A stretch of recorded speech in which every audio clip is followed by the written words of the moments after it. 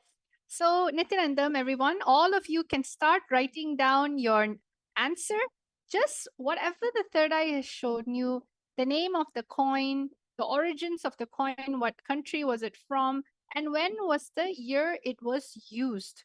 Um, Anything in your third eye, sometimes maybe it comes in the form of a scene, an image. You can also start describing that in any way, whatever it is, just be integrated to what the third eye is showing you, because all of this manifests from the space of oneness, where you yourself understand knowledge, you yourself are in everything, and everything just comes to you when you decide to connect to the source of oneness. So, everyone, we're going to give you a time to quickly write down your answer before telling it.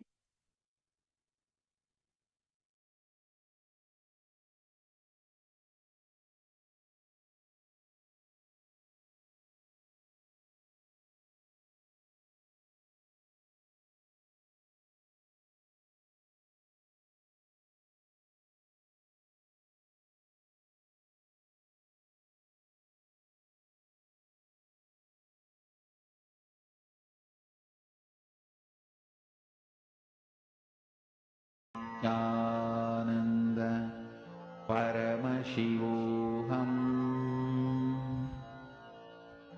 Om Nityananda Paramashivoham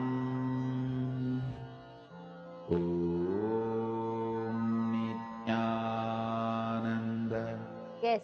Paramashivoham. We can see a few people who are answering in the chat section. There are many people who are commenting. I request all of you to go ahead. We can see Ma Hiranmayi Mulukutla has posted Shalivahana Shaka. Okay.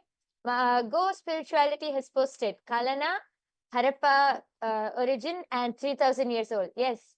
And he has also posted also saw a snake. Okay. Yes. Nityanandam Purna Diwali.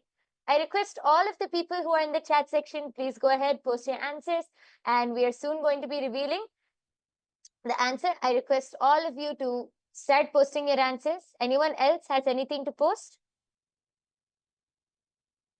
Okay. So now we are going to be revealing the answer. This coin, the name of this coin is the copper square unit elephant type. So actually, it is made of copper. It is the elephant type coin. And the origin of this coin is from the Sangam Pandyas in India. This is, again, I'll repeat, the origin of this coin is from the Sangam Pandyas, India. And the year this was used is 300 BCE to 300 CE. So I'll repeat the answer one more time. As you can see in the screen in front of you, this is a copper coin, elephant type. The origin is from the Sangam Pandya civilization in India, and the year it was used in 300 BCE to 300 CE. So actually, ghost spirituality, someone has posted, also saw a snake. Actually, you were able to see that it was related to animals. So here it is, the answer is elephant actually, but you were able to see that it is related to animals. And that is very good. You have manifested one part of it. See, this whole power of Sarvanyatva is exploring that space of oneness and being able to explore and download that knowledge. So a big round of applause for all of you who are able to manifest this round. And I request all of you to take a few moments. You can go to the URL which is projected below, and I request all of you to click on that URL and post your answers over there. You can go to tinyurl.com//Kailasa PM. And you can post your answers there and your experience about your power manifestation. Yes. So actually, there is many people who want to manifest these extraordinary Shaktis. Many of you might be wondering, how can I manifest these Shaktis? Or how can, if you have some friends or family who are wondering, let me tell you the secret. The secret is Diksha, initiation. See, all of these powers are manifested through our third eye. And to awaken your third eye, you need the initiation, the Diksha of an enlightened master. Diksha can happen through three forms, either through Sparsha, touch, Nayana, look, or mantra through words. An enlightened master can transmit initiation through any of these three forms. And right now, we are so blessed to be able to have every day to be able to receive the Nayana Deeksha of Swamiji, the direct look falling under Swamiji's eyes through the darshan and everyday satsang. I request all of you to come and join everyday's darshan and satsang and the power manifestation session right after, so that you will be able to awaken your third eye and manifest all of these powers. Also, you saw that we were revealing many interesting things and many interesting secrets about power manifestation.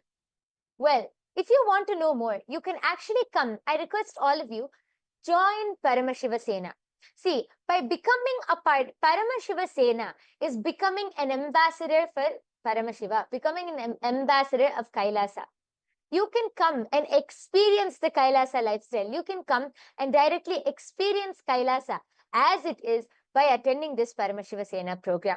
This is your first step to come and be a part of Kailasa, to be a part of the revival of the only ancient Hindu civilizational nation. And with this, we come to the conclusion of this power manifestation session. Just before that, I would like to address one question.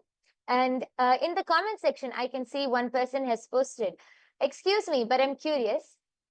What is the point of this, chanting the Mahavakya, Om Nityananda Paramashivo? See, as I was just explaining, when Swamiji gives us, as an answer to your question, see, when Swamiji gives us the initiation, as I explained, there are three ways. One is through mantra, through word.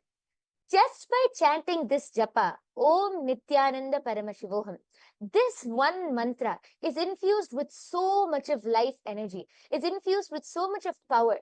Just by chanting this mantra, your whole consciousness will just raise to a higher state. So you will be able to connect. See, all of these powers are manifested from the space of oneness to the ultimate, to Swamiji. As we connect to Swamiji as the ultimate, all of these powers manifest only from that space of ultimate. So when you chant this mantra, it is the direct passcode to connect you to that ultimate consciousness. It will raise your whole consciousness. So this is an answer to your question, Sino J. Yes. So with this, we come to the conclusion of this power manifestation session. We thank each and every one of you for joining with us here today. Please do join every day right after the live darshan for the power manifestation session. Let us now conclude with the Purna Mantra. I request all of you to sit with your head, neck and spine in a straight line. Hold your hands in the Atmanjali Mudra. Let us take a moment to offer our gratitude to Swamiji, who has revealed this profound science to all of us, as we conclude with the Purna Mantra. Om Purnamadah Purnamidam Purnat Purnamudachyate Purnasya Purnamadaya Purnamevavasishyate. Om Shanti Shanti Shanti Harihi Om Tat Sat. Sarvam Bhagavad Shri Nityananda Paramashiva Padukarpanamastu. Om Nityanandam. Thank you, everyone. Nityanandam.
श्रीकैलासोन्नतद्वादशान्तश्यामलापीठारूढ श्रीमीनाक्षिसुन्दरेश्वरा भिन्नस्वरूप परशिवपुत्ररत्न Kumar गुरुमण्यतुल्यावतार श्रीपार्वतीस्तन्यपानलब्धदिव्यज्ञान विश्रुतसकलनिगमागमसारभूतद्राविडवेदप्रवक्त्रे श्रीमत्परमशिवकरुणासमधिगतमुक्तामयचतुरश्रयान् गीयमान छत्रचामर श्रीचिह्नकाहलादिसमस्तबिरदावल्यलङ्कृत ज्ञानविज्ञानचक्रवर्ती सर्वजनसङ्घसद्यो निर्वाणदीक्षाव्ययापवर्गवर्ष विश्राण Jimuta परमतकलभकेसरी शैवसिद्धान्तस्थापनाचार्य श्रीराजाधिराजपाण्ड्यमहाराज गुरु क्षपणशाक्यादिमहान्धकारनिवारणज्ञानभानु वीक्षणानर्हार्हध्वजोच्छेदनपूर्वक श्रीमद्वृषभध्वजस्थापक शैवसमयकर्त्रे सर्वज्ञपीठारूढ श्रीजगद्गुरु श्रीज्ञानसम्बन्धदेशिकस्वामि वागीशसुन्दरमाणिक्यवाचकस्वामिनाम् अवतारभूत श्रीज्ञानसम्बन्धस्वामि पुनरुद्धृत श्यामलापीठ सर्वज्ञपीठ त्रिनवत्युत्तरद्विशततम गुरुमहासन्निधान अरुणगिरियोगीश्वर परम्परागत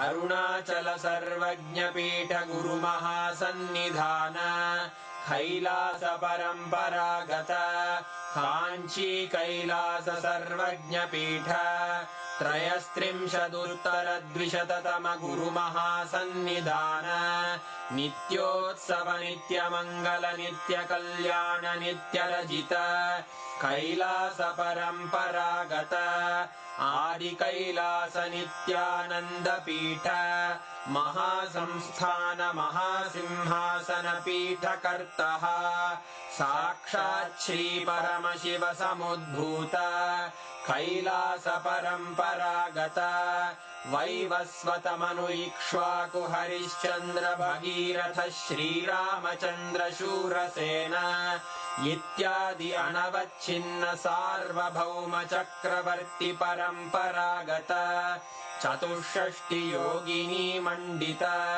चतुष्षष्टि सम्प्रदाय प्रवर्तक मनुधर्मशासन सूर्यवंश प्राप्त सर्वज्ञपीठ सुराङ्गी साम्राज्य मूर्धाभिषिक्त चूडामणे साक्षात् श्री परमशिव समुद्भूत कपिल महागुरु पुनरुद्धृत महानिर्वाणिपीठ अष्टोत्तर सहस्र श्री महामण्डलेश्वर साक्षात् श्री परमशिव सिंहासनाभिषिक्त समस्त गणनायक श्री महागणपति समारंभ अनवच्छिन्न पीठाधीश्वर गुरु परंपरा प्राप्त अटल पीठ अष्टोत्तर